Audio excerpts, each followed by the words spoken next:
I met a traveller from an antique land who said, "Two vast and trunkless legs of stone stand in the desert.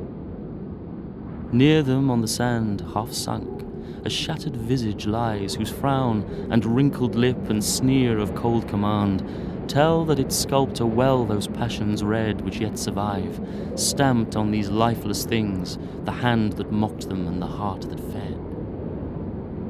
And on the pedestal these words appear: "My name is Ozymandias, King of Kings. Look on my works, ye mighty, and despair." Nothing beside remains. Round the decay of that colossal wreck, boundless and bare, the lone and level sands stretch far